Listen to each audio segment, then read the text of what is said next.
Madame, Monsieur, bienvenue sur Africa 24. La notation financière en monnaie locale de la République centrafricaine par Bloomfield Investment Corporation relève d'une grande importance pour le développement financier du pays, surtout dans le cadre du renforcement de la transparence financière et l'attraction de la confiance des investisseurs.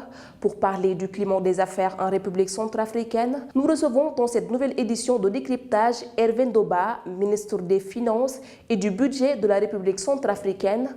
Monsieur Hervé Ndoba, bienvenue sur Africa 24. En octobre 2023, à Bangui, vous aviez annoncé la notation financière en monnaie locale par l'agence Bloomfield Investment Corporation, un projet qui s'est concrétisé en 2024 pour la première fois. De manière concrète, comment est-ce que cette notation va impacter le regard des investisseurs sur les opportunités en République centrafricaine? En octobre 2023, la République centrafricaine a engagé le premier processus de notation financière en monnaie locale du pays. C'est une activité qui nous a été instruite donc, par le président de la République, chef de l'État, qui, dans sa vision politique, insiste donc sur deux facteurs essentiels qui sont indispensables pour amorcer le développement de notre pays. Il s'agit donc de la gouvernance et la transparence des finances publiques notamment. Eh bien, donc, nous avons initié ce processus en octobre 2023 et nous venons aujourd'hui, 5 avril 2024, de procéder à la restitution de cette notation financière qui a été effectuée par l'agence de notation panafricaine, je dirais, qui est Bloomfield Investment Corporation. Et nous sommes très fiers d'avoir pu réaliser cette étape. Nous sommes le premier pays de la CEMAC à avoir pu réaliser cela. Et donc, quand vous parlez de la perception des investisseurs, qu'est-ce que cela va apporter? En réalité, un processus comme celui-là, pour un pays comme la République centrafricaine, qui est un pays qui souffre énormément d'asymétrie d'information, de perception plutôt négative pour tout investisseur qui est à l'extérieur du pays, qui ne sait pas ce qui se passe de façon précise dans le pays, qui ne sait pas mesurer tous les efforts qui ont été entrepris par le gouvernement, notamment en termes de réformes sur les volets sécuritaires, sur les volets de gestion des finances publiques, sur les volets de la justice, etc. Eh bien, cette notation financière vient avec donc un rapport d'une trentaine de pages environ et qui permet de mettre à la disposition des investisseurs l'information exhaustive sur le pays. Et donc, à partir de là, plus aucun investisseur ne pourrait dire qu'il lui manque des informations pour apprécier notamment le climat des affaires en République centrafricaine. C'est d'autant plus important que pour nous, en réalité, cet exercice dans lequel nous sommes lancés nous permet d'aborder deux prismes. Le premier prisme, c'est le regard des investisseurs, évidemment, l'amélioration du climat des affaires avec toutes les réformes que nous sommes en train d'engager. Et donc, ce rapport nous a sorti un certain nombre de faiblesses également, que nous convertissons en opportunités pour nous permettre d'améliorer donc cette note, puisque, comme vous le savez, nous allons devoir tous les ans réévaluer cette note. Donc ça, c'est vraiment le premier élément.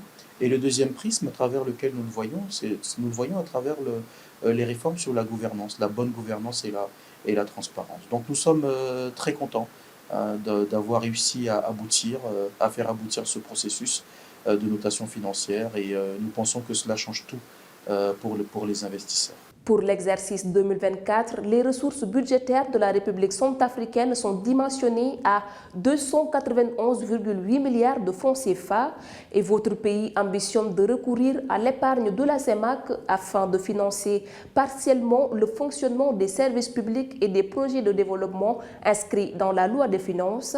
Quels sont vos objectifs de mobilisation des capitaux? Pour le moment, nous ne pouvons pas donner un chiffre précis sur notre ambition de mobilisation de l'épargne sur le marché financier sous-régional, donc le marché de la CEMAC, à l'horizon 2030, pour la simple raison que nous sommes en train de finaliser notre plan national de développement 2024-2028. Mais d'ores et déjà, nous pouvons vous dire que pour permettre de réaliser certains plans stratégiques que nous avons, notamment au niveau du ministère de la Santé, parce que la santé est évidemment prioritaire pour nous, au niveau du ministère de l'Éducation, parce que l'éducation également est un secteur prioritaire pour nous. Vous savez, nous devons reconstruire, après 3 décennies de crise, nous devons reconstruire les fondamentaux de notre pays, et donc les secteurs sociaux sont en première ligne, même si effectivement nous devons également construire les autres départements, les autres secteurs qui sont porteurs justement du développement. Et donc je peux d'ores et déjà vous dire que cela se chiffre à plusieurs centaines de milliards de francs CFA, mais nous vous communiquerons cette information et à l'ensemble du marché financier lorsque nous aurons finalisé ce plan national de développement 2024-2028.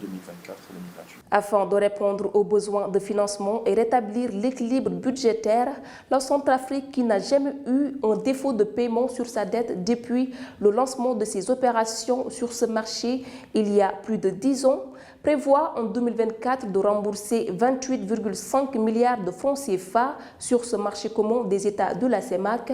Pouvez-vous nous décrire les facteurs attribuables à ces résultats?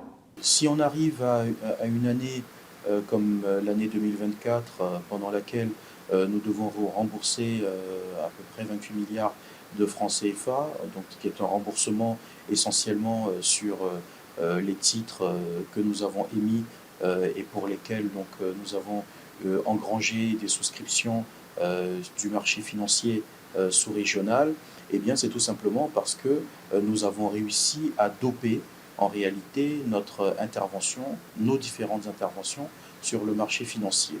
Et donc c'est la démonstration également de la confiance des investisseurs sur les titres publics de la République centrafricaine. Et d'ailleurs, nous préparons dans les tout prochains jours une syndication domestique d'un montant de l'ordre de 50 milliards de francs CFA. Et donc vous voyez, le marché financier finalement sous-régional apprécie les titres publics de la République centrafricaine. Et ce que j'espère avec cette notation financière que nous avons désormais, c'est de pouvoir avoir de meilleures conditions d'accès justement à ces financements. À l'occasion de l'adoption de la loi des finances 2024 par l'Assemblée nationale en décembre 2023, vous avez indiqué que la capacité de mobilisation des financements et d'investissement sur le marché sous-régional et international affichait une progression significative. Quels sont les secteurs dans lesquels la Centrafrique investit pour drainer davantage de projets internationaux? Notre budget donc, est structurellement déficitaire, et donc ce qui veut dire que nos recettes domestiques ne nous permettent pas forcément d'investir dans des infrastructures importantes. Et donc, lorsque nous faisons des sorties sur le marché financier, c'est évidemment pour pouvoir, d'une part, combler le déficit que nous avons sur nos dépenses primaires, mais également pour pouvoir financer des projets structurants. Et sur les projets structurants, ce que je peux vous dire, c'est vous évoquez notamment le secteur de l'énergie, qui est un secteur fondamental et pour lequel nous avons un grand besoin de pouvoir donc augmenter notre capacité de production, mais également notre capacité de distribution. D'ailleurs, en fin d'année 2023, je peux vous dire que nous avons effectué une opération de titres publics avec une part de titrisation de créances de l'ENERCA, donc qui est notre compagnie nationale d'énergie, de distribution d'électricité. Et donc vis-à-vis de cette société-là, nous avons réussi, grâce à ces financements, de renflouer les caisses de cette société pour lui permettre d'amorcer un certain nombre de projets de développement dans le secteur de l'énergie. La connectivité également est un sujet important. Donc nous essayons de mettre le maximum de ressources que nous avons également sur des études, parce que vous le savez, l'une des problématiques que nous avons dans nos pays, et particulièrement en République centrafricaine, c'est de disposer en réalité d'une banque d'études, d'une banque de données, d'études, qui permettent justement de faciliter la mobilisation de financements extérieurs pour pouvoir justement financer ces différents projets. Aujourd'hui, nous avons mobilisé donc une partie de ces financements-là pour permettre de financer des études dans les infrastructures routières. et également dans d'autres secteurs d'activité. Donc c'est la stratégie que nous avons en ce moment, sans oublier que pendant que notre pays est dans cette catégorie de pays fragiles, eh bien, nous disposons d'un nombre important de financements sous forme de dons qui doivent nous permettre de donner une impulsion sur les projets d'infrastructure. Monsieur Hervé Ndoba, merci d'avoir répondu à nos questions. Chers téléspectateurs, merci à vous de nous avoir suivis. Retrouvez votre programme en replay sur MyAfrica24 et africa24tv.com.